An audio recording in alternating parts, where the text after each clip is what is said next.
যে শিৱসাগৰত সাম্প্ৰদায়িক সংঘৰ্ষ লগোৱা মানুহটোৰ নাম শৃংখল চলিহা। মই ৰমু চলিহাৰ ল'ৰা, মই ইয়াত সাম্প্ৰদায়িক সংঘৰ্ষ হ'ব নিদিওঁ। সেইটো কথা মনত ৰখা উচিত আপোনালোকে। আজি ফৰিদ ইছলামৰ মোৰ এখন কাজিয়াত ৰংঘৰ চাৰিআলি সকলো মানুহ ওলাই আহি সম্প্ৰীতি নিদৰ্শন দিয়া নাই। তেওঁৰ মোৰ এখন ব্যক্তিগত কাজিয়া আছে। তাক সাম্প্ৰদায়িক কথা বতৰাবোৰ চিঞৰাটো ভুল কথা বতৰা হৈছে। অকল সংযম কিয় আমি হ'ব লাগে?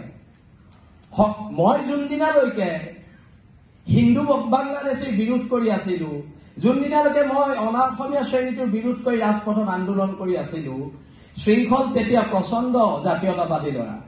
তাৰ পিছৰ পৰ্যায়ত যেতিয়া আমি সন্দেহযুক্ত মানুহৰ বিৰুদ্ধাচৰণ কৰিলো, শৃংখল তেতিয়া সাম্প্ৰদায়িক। এই কথা বতৰাবোৰ নহ'ব। শৃংখল সাম্প্ৰদায়িক কিয় নহয় জানে?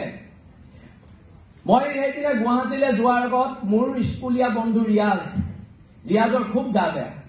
মই এইবোৰ কথা বতৰা ফেচবুকত দিয়া নাই, আৰু মই ৰিয়াজক লৈ ৰাজনীতিও কৰিব বিচৰা নাই। ৰিয়াজক ডিব্ৰুগড় মেডিকেলৰ প্ৰিন্সিপালৰ লগত কথা পাতি মই নিজৰ পইচাৰে এম্বুলেন্স ঠিক কৰি দি ৰিয়াজক মই নিজেই দাঙি এম্বুলেন্সত তুলি ডিব্ৰুগড় মেডিকেলত পঠিয়াইহে মই গুৱাহাটীলৈ গৈছো। সেইটো হৈছে শিৱসাগৰৰ সমন্বয়। এই কথা বতৰাবিলাক চলিব। আমি কম, আমাৰ মনত ক্ষোভ আছে, আমি আমাৰ কথাবোৰ কম। আজি না কংগ্ৰেছৰ কাৰোবাৰ লগত মোৰ কথা বতৰা হৈছে, না বিজেপিৰ কাৰোবাৰ লগত কথা বতৰা হৈছে, না ৰাইজৰ দলৰ কাৰোবাৰ লগত মোৰ কথা বতৰা হৈছে। মোৰ কথা বতৰা হৈছে জাতীয়তাবাদৰ ওপৰত। মোৰ কথা বতৰা হৈছে অসম নামৰ মাজনী কেনেকে বাচিব তাৰ ওপৰত।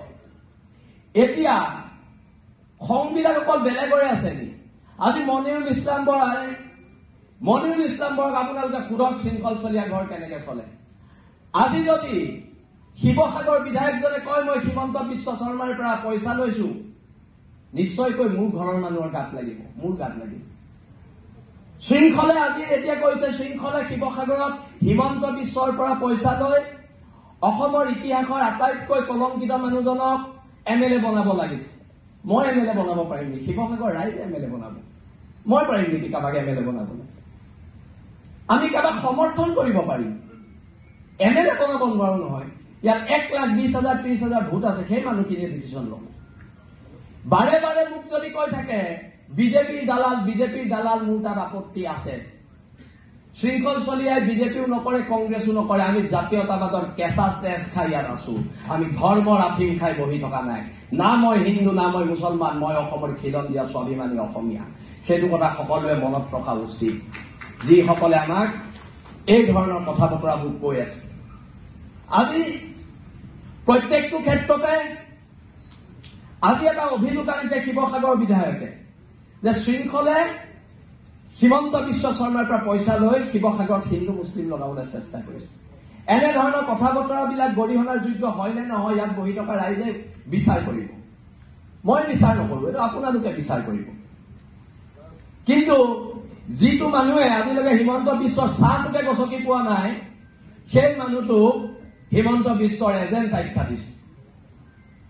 সেইকাৰণে মই কথা বতৰাবিলাক স্পষ্টকে কৈছো, শিৱসাগৰত কাৰোবাৰ ৰাজনৈতিক লাভালাভৰ কাৰণে শিৱসাগৰত এনেকুৱা টুলুঙা আৰু সাম্প্ৰদায়িক কথা বতৰা হ'ব, সেইটোও হ'বলৈ দিয়া নহ'ব। কিন্তু সেইটো স্পষ্টকে আমি কৈ দিছো।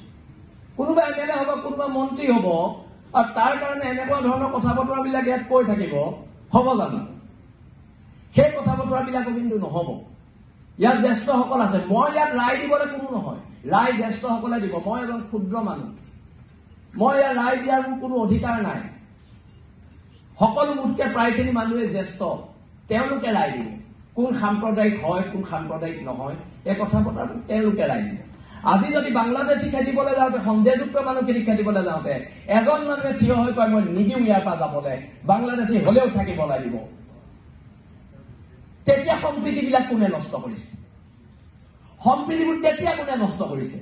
এই প্ৰশ্নবোৰতো উত্থাপন হ'ব লাগিব। এই প্ৰশ্নবিলাক কিয় উত্থাপন হোৱা নাই? বাৰে বাৰে আমাক কৈ আছে আমি শিৱসাগৰত হিন্দু মুছলমানৰ কাজিয়াৰ এক পৰিৱেশ সৃষ্টি কৰিছো। আমিতো এনেকুৱা পৰিৱেশ দেখা নাই শিৱসাগৰত।